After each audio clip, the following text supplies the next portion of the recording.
What's going on, guys? Michael here from TYT YuGiOh, and today I'm going to come to you guys with a little discussion, tutorial, and kind of an example on what is called fishbowling, or at least that's what me, FJ, and Palmer call it.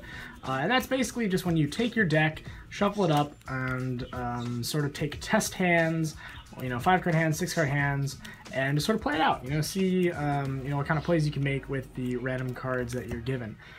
So I just want to talk to you a little bit about the advantages of fishbowling, like why I think that you should be fishbowling like pretty much regularly. I fishbowl like almost every day for like varying lengths of time. So like I was just figured I was gonna fishbowl a little bit myself, and then I figured, well, why not just make a video on it? So anyway, I'll just be fishbowling sort of in the background while I'm giving this discussion, and I'm doing this live, so hopefully I won't stutter too much or misplay while I'm trying to talk to you guys. So fishbowling, why is it beneficial? Well, the first reason why it's beneficial is that you can learn what your deck does. So if you are new to your deck, or you haven't played in a while, you're a little rusty, not quite confident in your skills or whatever, you can kind of go at your own pace and sort of figure out what works, what doesn't. The beauty about this fishbowling is that since you aren't in like a tournament or like in an actual game setting, you aren't like you don't have to be like stressed out about like playing fast or anything like that. You can like take stuff back if you want, if you like realize that what you were doing is like not that good. You can like slow down and read your cards if you're like that new to the deck, or if the deck that you're playing is relatively new. So I really like it for that reason. I always fishbowl when I pick up a new deck.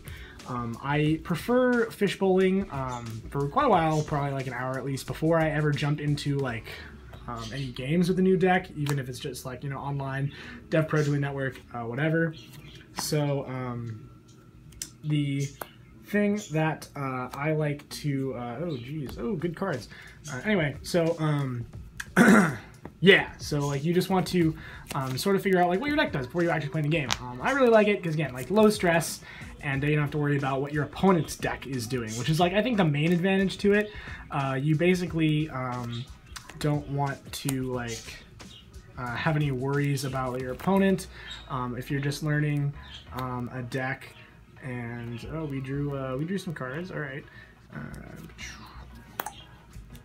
Anyway, Plague Spreader Zombie. Do we want this trap card? We probably want that trap card. Although I guess we're going blind. We're playing Monarchs or something. I'd probably rather have Chalice. Anyway, so where was I? Oh yeah, low stress. So the yeah, that's really great about fishbowling, is that you can really slow down and see what your deck does, basically. So the next thing that I like about fishbowling is it allows for like really rapid testing of things like ratios, which is something that I feel like a lot of people don't really think about. So if you have some like tech choice of some kind, or some kind of like what's the word I'm looking for?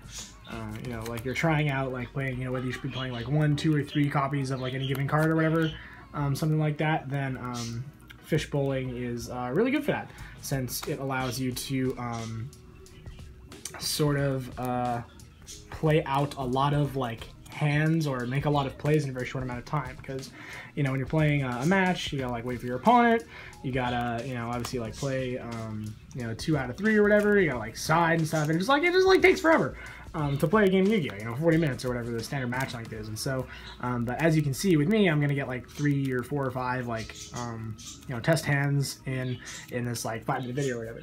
So that's pretty useful in my opinion. The last thing is like, probably, it's not like a more petty reason, but I don't know, it's just like a less thought of reason. Oh, Hobby League Rhoda, stacking.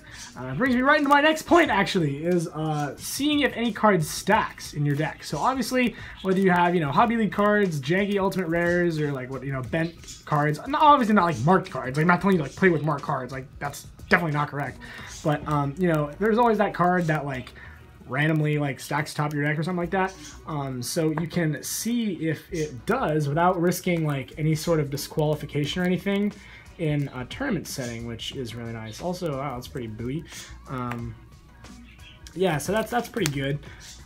You can sort of again just be stress free, and then you can be made aware of that problem, and then you can make sure that it doesn't actually affect your tournament play. You know, you can get a new copy of the card or whatever if you feel that it's necessary. So just a quick little discussion on fish bowling and why I think that you should be doing it, the advantages of fish bowling and everything like that. I don't know if I make a rank 4. There's not really any rank 4 I want to make really, because I just make a Fleasia, but I have this. I'd probably just